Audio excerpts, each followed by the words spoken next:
Pourquoi est-ce que dans l'Apocalypse 22, il est question de l'arbre de vie et des feuilles qu'on doit manger justement pour ne pas mourir, alors que C'est pas les, ça. enfin, la maladie et tout ça.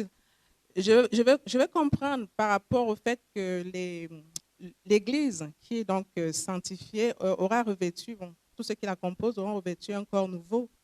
Mais est-ce que dans ce corps, on peut encore avoir besoin des feuilles pour... En fait, non.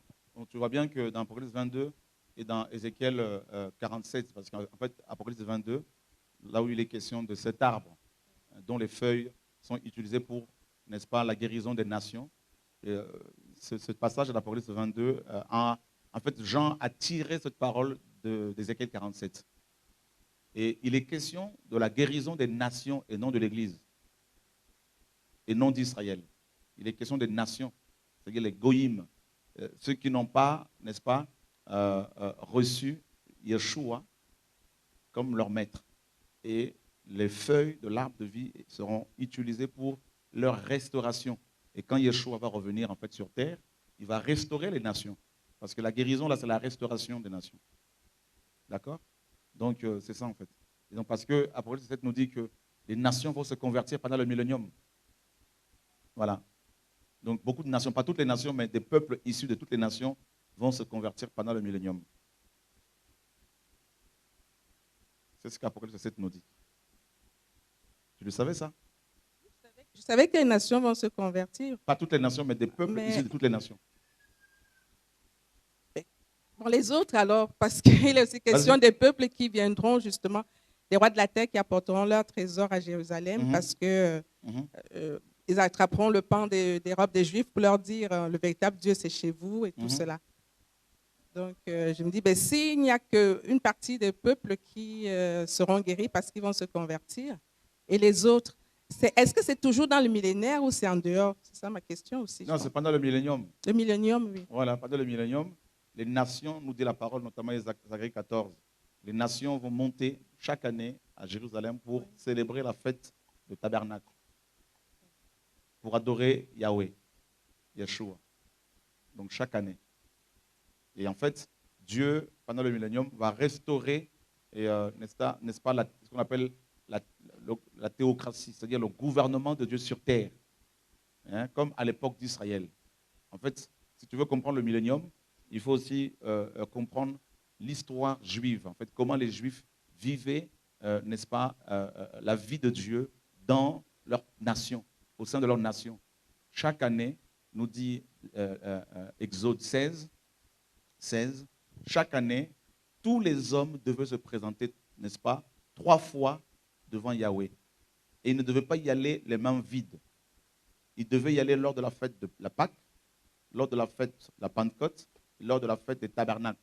Il y en avait 7 en tout, mais ces 3 fêtes constituent ce qu'on appelle les fêtes du pèlerinage. Donc chaque année, les Juifs faisaient leur pèlerinage à Jérusalem. Donc les Juifs des 12 tribus. Donc toutes les tribus, chaque année, 3 fois, donc par an, allaient à Jérusalem. Donc c'est l'image du millénium en fait. D'accord? Eh bien, nous, ça va être pareil. Chaque année, les hommes des nations, lors du millénium, iront à Jérusalem pour apporter leurs offrandes, pour adorer Dieu lors de la fête de tabernacle. Voilà. Merci. C'est bon? Mhm. Ce qu'il faut comprendre, par le millénium, il y aura au moins 3 groupes de personnes. Il y aura d'abord l'ecclésia, donc l'Église, les saints qui auront vécu à la fois la résurrection pour ceux qui sont morts en Christ, et ceux qui seront enlevés, n'est-ce pas, pour aller à la rencontre du Seigneur. Donc l'Ecclésia. Ça, c'est le premier groupe d'individus qu'on aura donc, euh, dans le millénium. Et le deuxième groupe, c'est Israël, d'accord, qui sera restauré, comme le Seigneur l'a annoncé, les prophètes notamment, parce que le retour visible du Mashiach, c'est pour restaurer Israël. D'accord?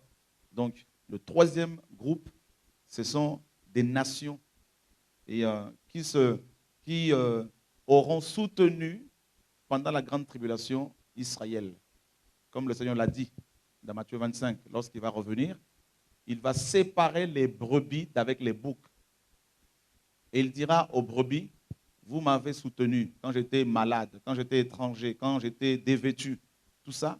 Donc prenez possession du royaume. Et les brebis en question diront au Seigneur, quand t'avons-nous vu dans les besoins et t'avons-nous assisté? Et le Seigneur dit qu'il dira à ses brebis qu'à chaque fois que vous faisiez ces choses à l'un de ces plus petits de mes frères, c'est-à-dire Israël, c'est à moi que vous le faisiez. Donc ces brebis dont il est question dans Matthieu 25 n'ont rien à voir avec l'Église.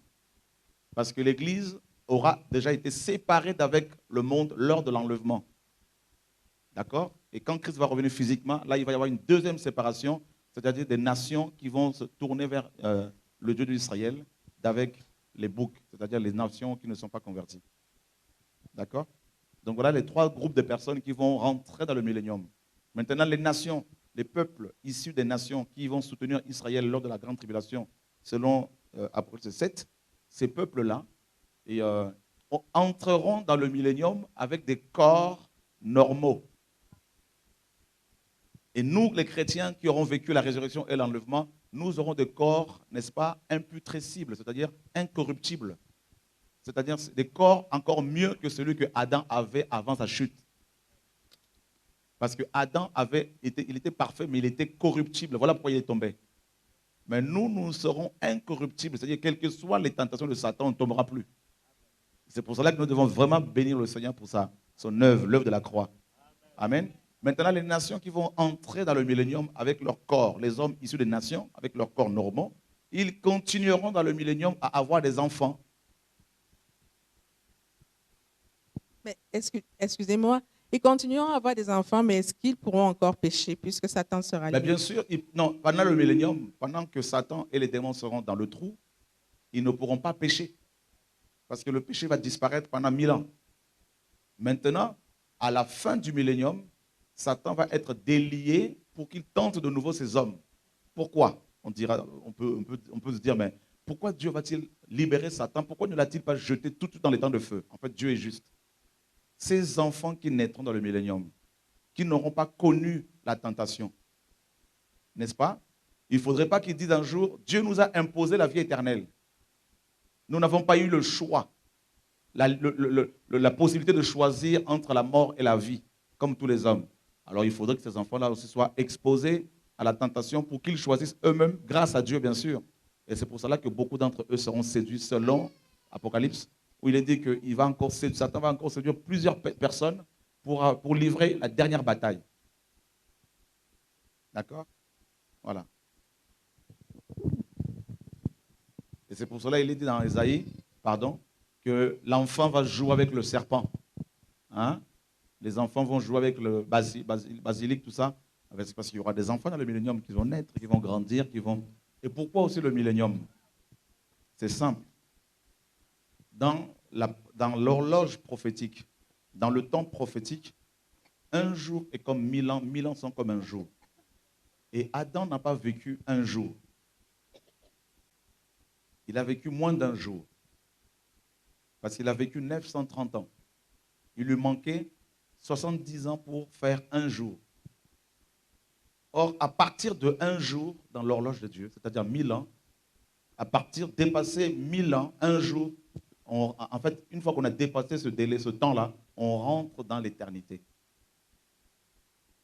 C'est pour cela que Dieu a dit, empêchez-le maintenant de prendre le fruit de l'arbre pour vivre éternellement. C'est-à-dire pour dépasser un jour.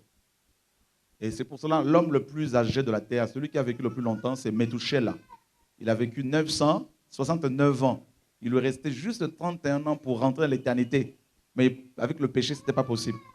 Et c'est pour cela qu'il est mort avant un jour. Et maintenant, l'Apocalypse, Genèse nous parle du premier jour. D'accord? Il y eut un soir et il y eut un matin. Ce fut jour 1. Et d'où le jour de Yahweh. D'accord? Le jour de Yahweh. C'est pour cela qu'il fallait que Yahweh devienne Adam, c'est-à-dire humain.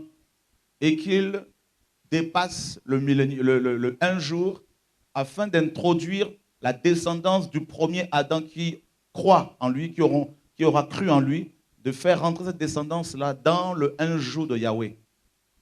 D'accord? Et là, après, c'est le millénium. C'est pour cela qu'il y a le millénium, c'est-à-dire un jour. Et après le millénium, Là, nous rentrerons maintenant dans un autre temps, c'est-à-dire c'est l'éternité. D'accord? Et c'est terrible. Et c'est pour cela que la parole nous parle du jour de Yahweh, du jour de Yahweh, du jour de Yahweh arrive. Le jour de Yahweh arrive, le jour de Yahweh arrive. Et Jean a été transporté jusqu'au jour de Yahweh. D'où le millénium.